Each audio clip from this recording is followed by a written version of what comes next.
A brand new study published in Nature on March 9, 2026, found that bedtime procrastination is the missing link between your sleep schedule and insomnia, and 38% of Americans are making it worse every single night by doomscrolling before bed. If you've ever told yourself, just one more video, or I'll go to bed right after this video is for you. Because what feels like a harmless habit, checking your phone before bed, is quietly rewiring the way your brain approaches sleep. According to data referenced by the American Academy of Sleep Medicine, about 38% of Americans regularly scroll their phones in bed before trying to sleep. That means millions of people are lying awake at night, exhausted, but unable to stop. And the surprising part is this: it's not just about willpower. Your brain may actually be fighting sleep on purpose.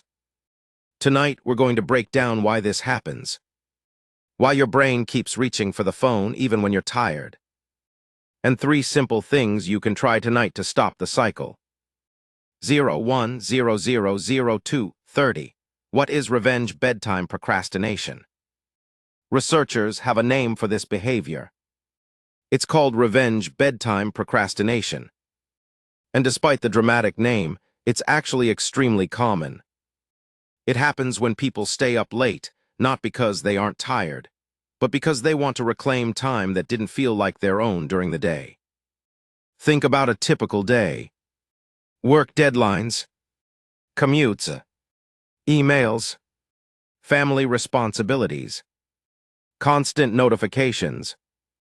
Your schedule is packed, and most of your time is controlled by obligations. Psychologists describe this as autonomy deprivation, the feeling that your day was dictated by other people's demands instead of your own choices. So when night finally arrives, something interesting happens. Your brain sees bedtime not as the end of the day, but as the only quiet time you get all day. Scrolling your phone becomes a small act of freedom, a tiny revenge against a day you didn't control. Instead of going to sleep immediately, you stay awake, trying to stretch that personal time just a little longer. And this pattern hits certain groups particularly hard. Parents, 9-to-5 workers, people with ADHD, anyone whose daytime schedule leaves very little space for themselves. For many people, bedtime becomes the first moment of personal autonomy all day, which is exactly why it's so hard to stop. Researchers have a name for this behavior. It's called revenge bedtime procrastination. And despite the dramatic name, it's actually extremely common.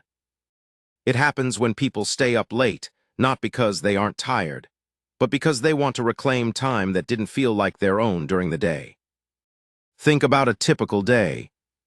Work deadlines, commutes, emails, family responsibilities, constant notifications. Your schedule is packed, and most of your time is controlled by obligations. Psychologists describe this as autonomy deprivation, the feeling that your day was dictated by other people's demands instead of your own choices. So when night finally arrives, something interesting happens. Your brain sees bedtime not as the end of the day, but as the only quiet time you get all day.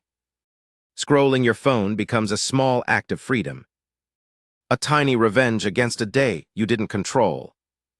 Instead of going to sleep immediately, you stay awake, trying to stretch that personal time just a little longer. And this pattern hits certain groups particularly hard. Parents, 9-to-5 workers, people with ADHD, anyone whose daytime schedule leaves very little space for themselves. For many people, bedtime becomes the first moment of personal autonomy all day, which is exactly why it's so hard to stop. So why does scrolling feel so irresistible at night? Part of the answer involves dopamine. During the day, your brain constantly spends dopamine on tasks that require focus, discipline, and decision-making. Work meetings, household responsibilities, managing schedules. By the time night arrives, your brain may feel like its dopamine quota hasn't been met in terms of enjoyable experiences. That's when apps like TikTok, YouTube Shorts, Instagram, and Reddit become incredibly powerful. They deliver rapid bursts of novelty and stimulation. Each swipe offers the possibility of something interesting, funny, or surprising. For ADHD brains in particular, this loop can feel almost magnetic. Your body is physically tired, but mentally, your brain is still looking for stimulation. So you end up in a strange state many people recognize instantly. You're exhausted but can't stop. Part of you knows you should sleep. Another part of your brain is trying to steal a little time back before the next demanding day begins. And unfortunately, that creates a cycle that directly interferes with sleep. Late-night scrolling doesn't just delay bedtime. It can also change how your body prepares for sleep. Research published in Frontiers in Psychiatry found that using screens in bed for about 1 hour increases the risk of insomnia symptoms by roughly 59%. On average, people who scroll before sleep also lose about 24 minutes of sleep per night. That may not sound like much, but over a week, that's nearly 3 hours of lost sleep. And over time, that sleep debt adds up. Scientists are also starting to explore connections between poor sleep timing and metabolic health. Some emerging research suggests that irregular sleep and chronic sleep restriction may influence appetite regulation and weight gain. In other words, bedtime scrolling isn't just affecting your mornings. It may also affect how your body manages energy and hunger. But here's the cruelest part of the entire cycle. The people who are most sleep-deprived are often the ones most likely to engage in revenge bedtime procrastination. The very behavior meant to reclaim personal time ends up stealing the rest your brain and body need the most. So how do you break the cycle? You don't need extreme discipline, and you don't need to throw your phone away. Instead, the goal is to give your brain a better transition into sleep. Here are 3 simple strategies you can try tonight. Fix 1. Replace scrolling with sleep-friendly audio. Your brain struggles with sudden transitions. Going directly from high-stimulation phone content to silence can actually feel uncomfortable.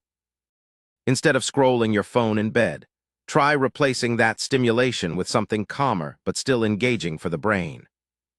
One option is slow sleep audio, like delta wave sleep music, which is designed to gradually guide the brain toward deeper sleep rhythms. Instead of your phone, let your brain wind down with delta wave frequencies. I'll link our 8-hour track in the description.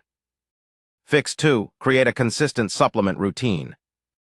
Some people also experiment with small nighttime routines that signal the body that sleep is coming.